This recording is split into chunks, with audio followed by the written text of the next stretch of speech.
Hello, I'm Bruce Zimmerman, and this is the Open Line Garden Show podcast for this week. Now, at this time of year, we're starting to see the Rose of Sharon, the woody shrub ones, but there is also the Perennial Hibiscus. Now, these ones are herbaceous. That means they die down to the ground and come back up each year. They're also known as rose mallow or scarlet rose mallow, hibiscus, etc., or most commonly I find perennial hibiscus, because basically that's what they are. Now, these are bigger flowered. They're more interesting. In my opinion, they're smaller, but not always. It depends on the age.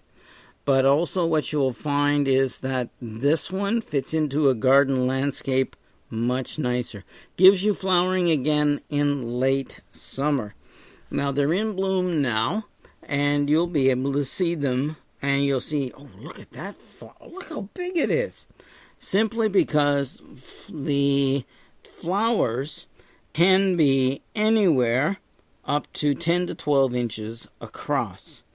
Most of them are good 6 to 8, but it depends on the varieties. So, they are a fairly upright plant.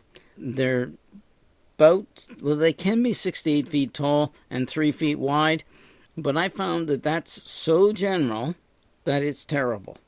Most of mine only ever meet 4 to 5 foot in our seasons here, but they can spread out, and I use extra large double peony cages or perennial cages to hold some of them up together.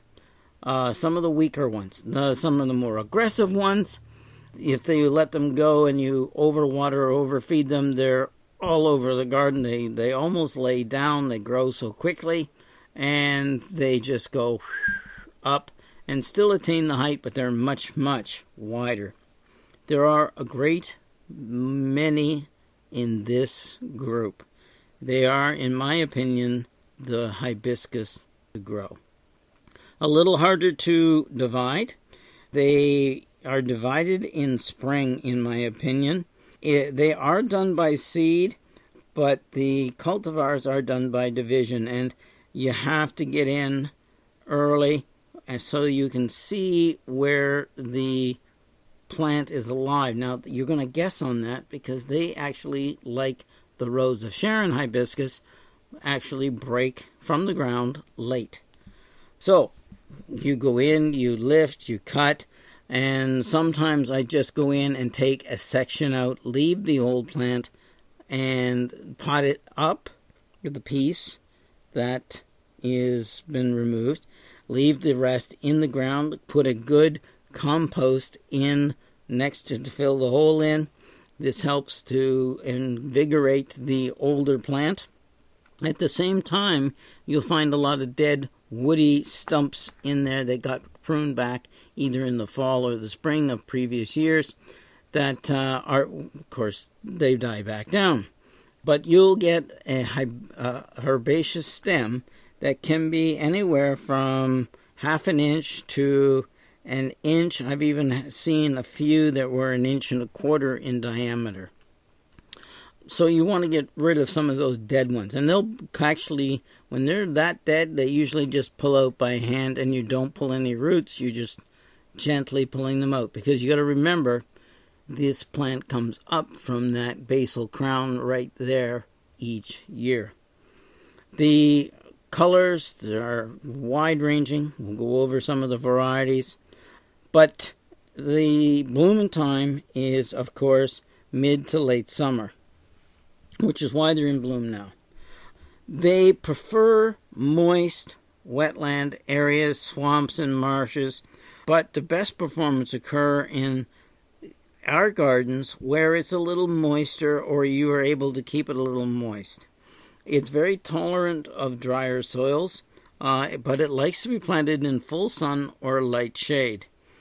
And I will agree with that, and they do even more aggressively in full sun. Its sizing, I think, is great in a border, particularly a larger border. It's more of a shrub in there, and it can actually overpower some perennials.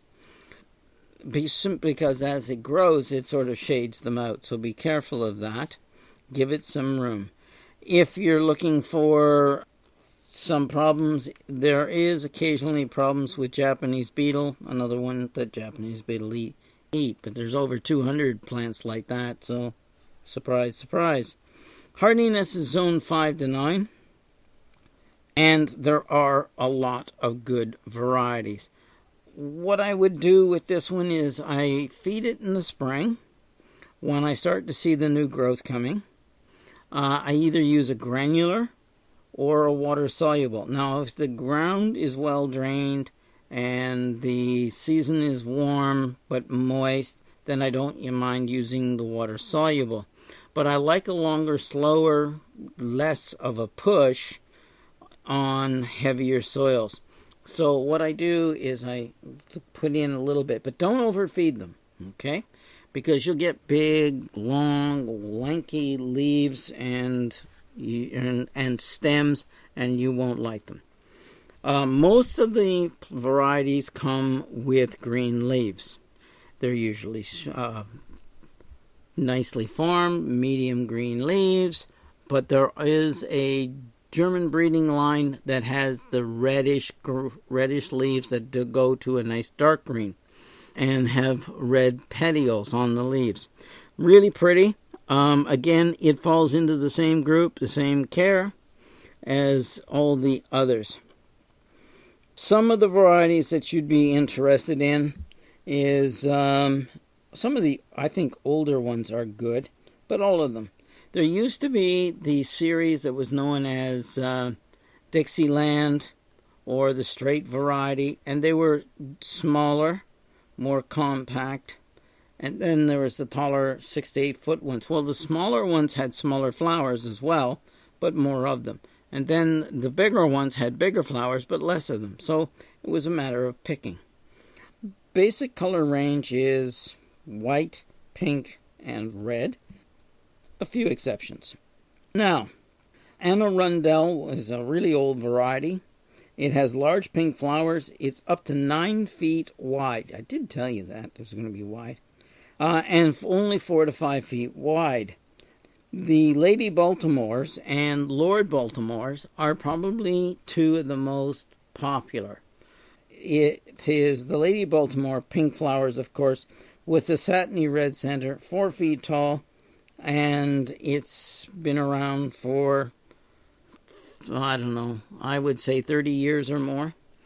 As is Lord Baltimore, but he's actually been around since 1961. How's that? He's been around. And if they're still around and they're still being used, there's got to be a reason.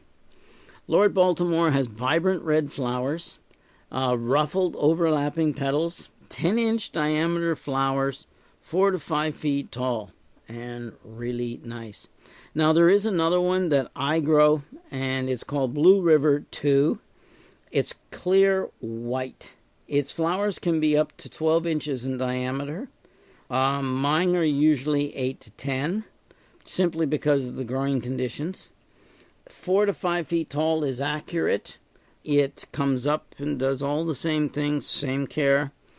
Except that most whites in these have a red or a pink or a scarlet eye. This is not. It's a clear white. And that is why I like it. It's pure white. It's one I would strongly recommend. I like it and I grow it. And when the seedlings come up, because they do produce some seedlings, they're usually true or close to it. And that's fine.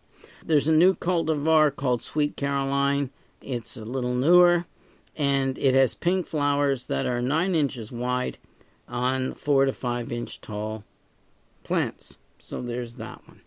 Now, let's just say there is a lot of varieties on these ones. So you're going to have to get serious on this one. And I have seen people's gardens, because they're so pretty, to give you color in the fall, or like when I say fall, mid to late summer. that these plants are starting to predominate because there's such a wide selection. Okay, let's go with a few of these. My Valentine. Now, My Valentine's red. It's a red-black buds, bright green foliage, and a fast rate of growth. 9-inch blooms, mid to late summer, 4 feet tall, about 4 feet wide, full sun, partial shade, but hardy to zone 4. Okay? Sultry Kiss is a nice one. It's a magenta red. The blooms are 9 to 11 inches wide. The dark green leaves have purple-red stems. They bloom in midsummer to late fall, and they're 4 to 5 feet tall and about 5 feet wide. Full sun. Let's be honest. You can say partial shade, but because that is true. Hardy to zone 4. Tie-dye is very popular. Now, if you can get your hands on a tie-dye, you're going to like this one and the next one that I tell you about. Bright pink, white bicolor, cherry red eye, fast rate of growth, 9 inches, okay, and midsummer to early fall, 4 foot, 5 foot, 5 foot wide, full sun, hardy to zone 4. You're going to look at this one and go, I got to have it.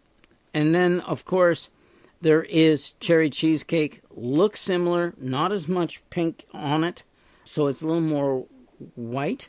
It blooms late and into the fall, same size, but it can be 6 feet wide, full sun, and you're going to like this one. Those two are great. If you want the dark, and I do like the dark, then go dark red, black, called Heartthrob, red centers and veins, near black buds, fast rate of growth, 9-inch blooms, mid to late summer, 4 feet tall, 6 feet wide, and it's going to grow in full sun and zone 4. That's just a few of the varieties of what I call perennial hibiscus that you should look for in your garden centers, and they're in bloom now, so the garden centers are promoting them. So get out there and look at them in bloom, see which one you like, and buy. I'm Bruce Zimmerman. This is the Open Line Garden Show podcast for this week.